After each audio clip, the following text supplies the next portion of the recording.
Now, let's read a portion of God's Word found in Luke chapter 18. You follow me as I begin reading. It begins in verse 35 and goes through verse 43, and it reads like this. As he drew near to Jericho, a blind man was sitting by the roadside begging. And hearing a crowd going by, he inquired what this meant. They told him, Jesus of Nazareth is passing by. And he cried out, Jesus, son of David, have mercy on me. And those who were in front rebuked him, telling him to be silent. But he cried out all the more, Son of David, have mercy on me. And Jesus stopped and commanded him to be brought to him. And when he came near, he asked him, what do you want me to do for you? He said, Lord, let me recover my sight. And Jesus said to him, recover your sight. Your faith has made you well. And immediately he recovered his sight and followed him, glorifying God, and all the people, when they saw it, gave praise to God. The grass withers and the flower fades, but the word of our God, this word, this endures forever. Guys, I love to bring people to this story. And maybe not for the reason that you think, but it allows me to address an issue that doesn't get a whole lot of airtime. And I want to devote our time this morning to that. I may end up this morning regretting doing what I'm about to do.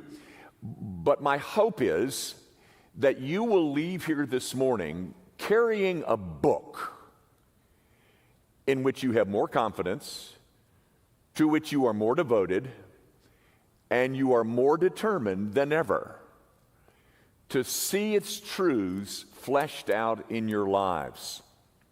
Folks, the book that I'm referring to, of course, is this one.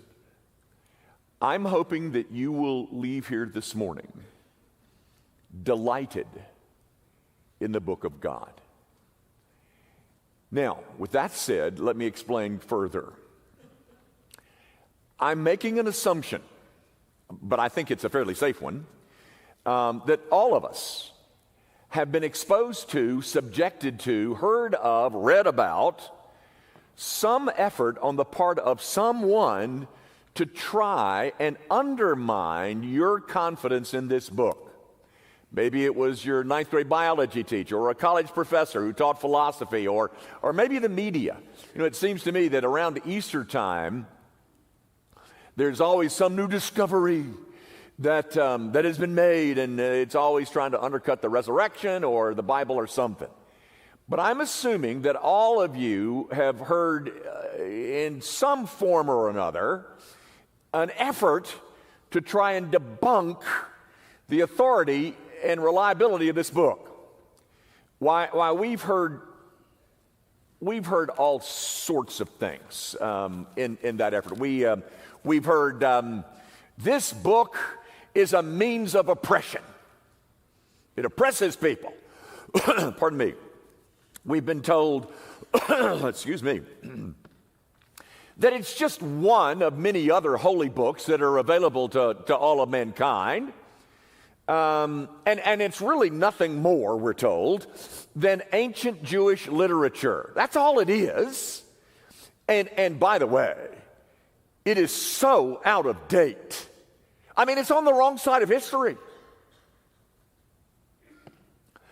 And it is full of contradictions.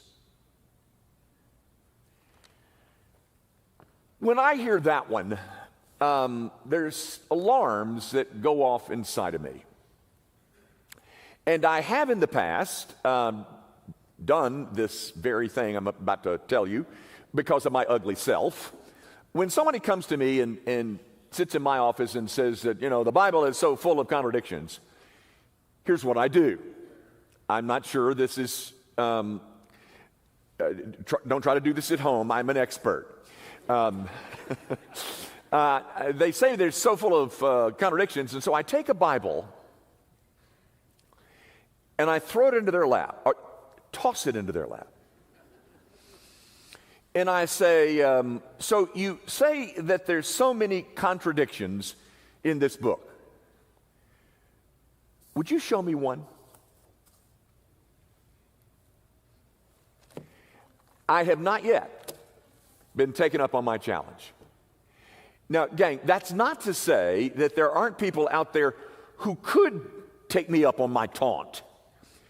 And if they could take me up on that challenge, they might ask us to take a look at our text. Because there is in it that which is considered to be a contradiction.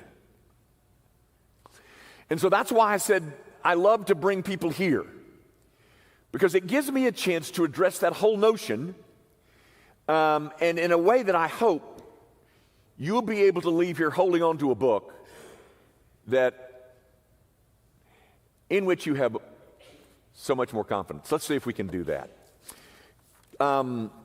Folks, the contradiction itself is found in the first verse.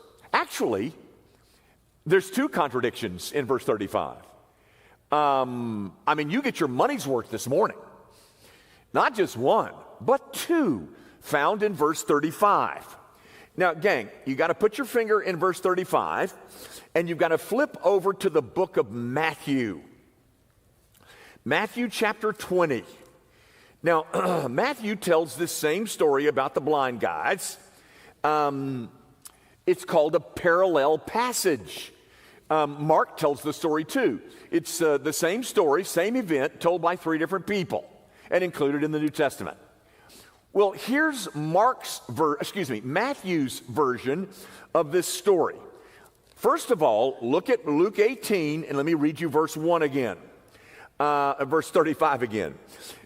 As he drew near to Jericho, a blind man was sitting by the roadside begging. Do you see it? There it is. He drew near to Jericho, a blind man. Now go to Matthew. Verse 29. And as they went out of Jericho, a great crowd followed him. Behold, there were two blind men. So you see, the contradictions has to do with, number one, Luke only mentions one blind man, Matthew mentions two. Now, gang, if you mention two, there is certainly one. And the writer has the prerogative to highlight the parts of the story that he thinks are important. So that's not a contradiction. That's just a different perspective of the writers. But here's the biggie. Oh, it is so large. Look. As they went out of Jericho, says Matthew, Luke says, as they drew near to Jericho. I mean, throw this thing away. Did you see that? Did you see that contradiction? I mean, Luke says that they were drawing close to Jericho, and Matthew says that they were leaving Jericho. Why? I certainly wouldn't believe in a book with contradictions like that. Now, gang, let's take a look at it. First of all, tell me, what do you know about Jericho?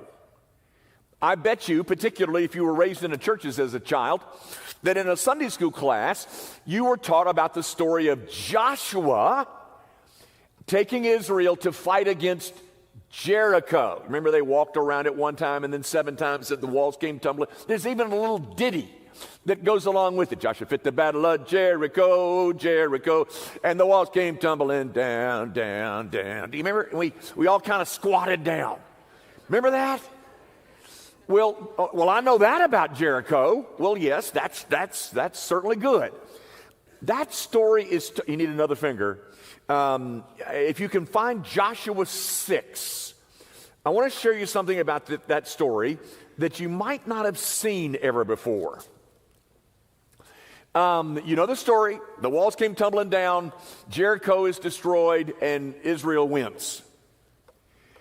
At the end of that battle, in verse 26, Joshua 6:26, Joshua laid an oath on them at that time, saying, "Cursed before the Lord be the man who rises up and rebuilds this city, Jericho. At the cost of his firstborn shall he lay its foundation, and at the cost of his youngest son shall he set up its gates." Now, do you see what that is? The battle has been fought, the battle has been won, and so the victorious general Joshua pronounces a curse on the ruins of Jericho and says, "Cursed be the man who rebuilds this city. He will rebuild its walls at the cost of his firstborn, and he will hang its gates at the cost of his youngest son." That's the curse. Guess what? 100 years or so later, in 1 Kings 16, need another finger. In 1 Kings 16, let me read you this. 1 Kings 16 at verse 34. 1 Kings 16:34. In his days, Hiel of Bethel built Jericho. He laid its foundation at the cost of Abiram, his firstborn, and set up its gates at the cost of his youngest son, Segub, according to the word of the Lord, which he spoke by Joshua, son of Nun. Okay, you got that? Israel crosses the river Jordan. They fight Jericho. The walls came tumbling down. Jericho lies in ruins. And Joshua says, nobody better rebuild this, because when they do, it's going to be at the expense of their firstborn son. And if you hang gates, it's going to be your secondborn son. A couple hundred years later, about a half mile down the road, a guy by the name of Hiel rebuilds Jericho. He gets its walls finished. His firstborn son dies. He hangs the gates. His secondborn son dies. All according to the word of the Lord through Joshua, back in Joshua chapter 6. You got it? Okay, guys, here's the point. There were two Jerichos. There was the ancient city of Jericho that lay in ruins. And then there was the one that Hiel built at the expense of his two boys. At the time that Jesus was walking through that area of the world, the Jericho that was standing was the one that Hiel built. Now, if you're a Jew and you're with Jesus on this day when this blind man got his sight, and you're writing about this event, which Jericho would attract your attention? The Jericho that is a part of my history, a part of my lineage, a part of God's great deliverance to Israel, which of course lay in ruins, but that Jericho. And so Matthew says, as we were leaving Jericho.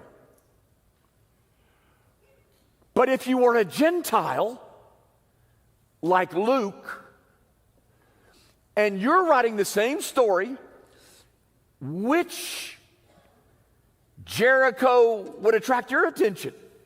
Well, the one that was standing right there. So Matthew says, as we were leaving Jericho, the one that lay in ruins. Luke says, as we were entering Jericho, the one that was built by Hiel. And all of a sudden, the contradiction. Goes poof. And it's gone.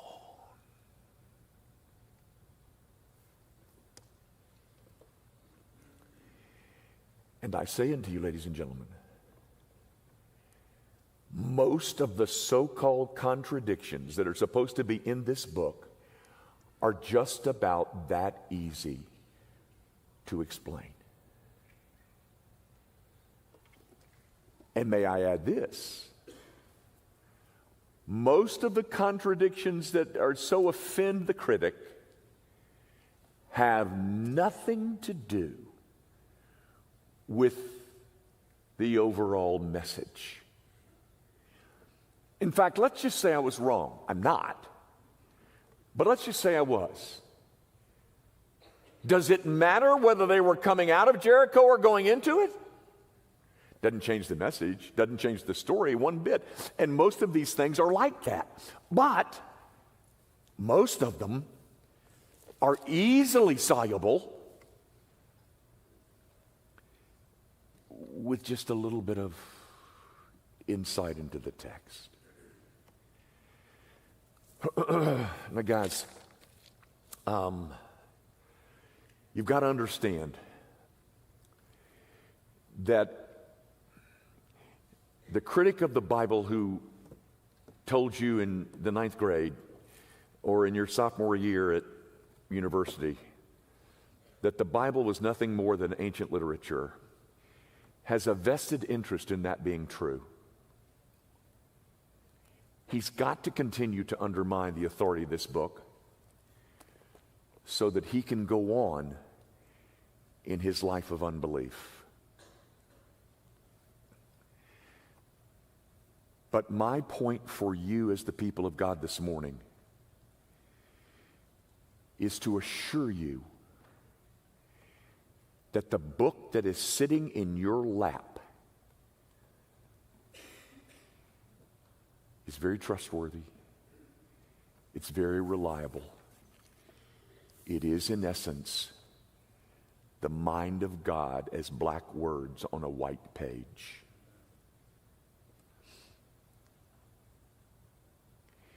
Now, if you are one of those who have dismissed this book, or maybe you'll just call it, I'm just indifferent to the whole thing, or you are maybe just put me down for no interest.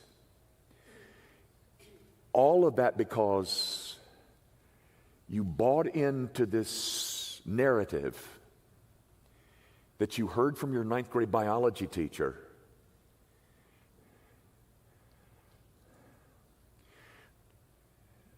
Let me respectfully ask you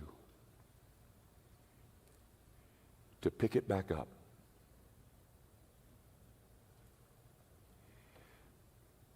Read it.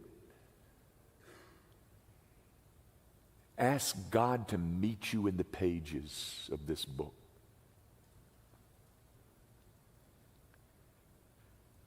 I dare you.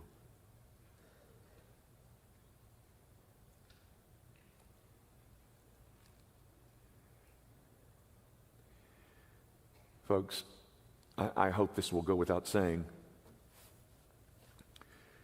but the Bible has an imperative message. Oh, to be sure, it gives us definitions of right and wrong. It gives us directives and guidance. It gives us comfort. Yes, yes, yes. But the point of this entire book is to tell you how a holy God, whose eyes are too holy to even look upon our iniquity, this book is given to us to describe how that God has designed a way for guilty people like us, not good people,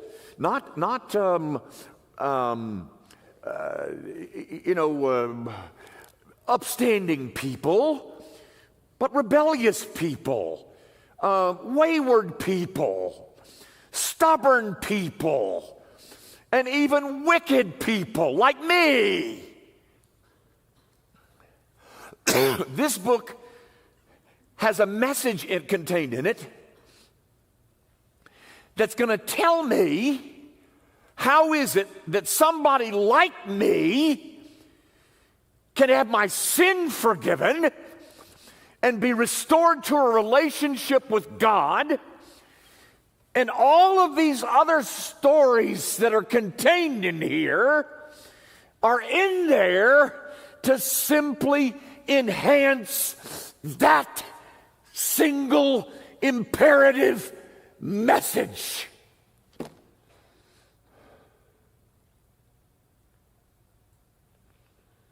How a holy God can be reconciled to someone as guilty as I am. And that reconciliation coming through the life and death of Jesus Christ, the sent one, the Son of God. Everything else in here is just a small contributing factor to help me understand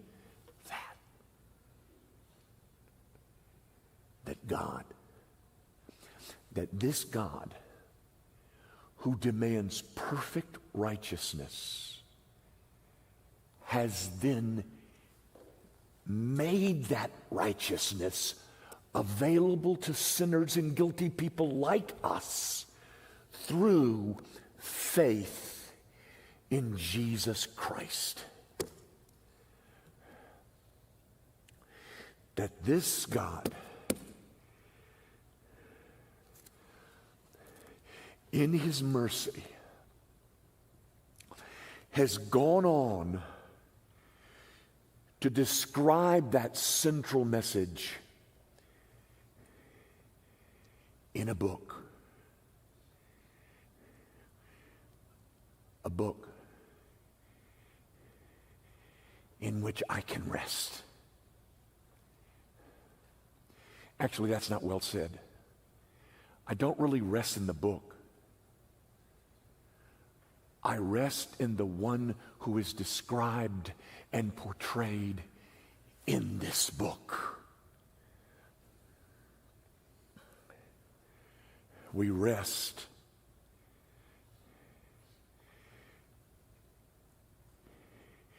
in the life and the death of Jesus Christ, all of which is described accurately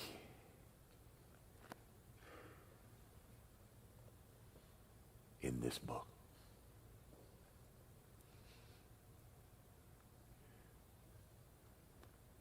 To ignore all that would be done at the cost of your everlasting soul.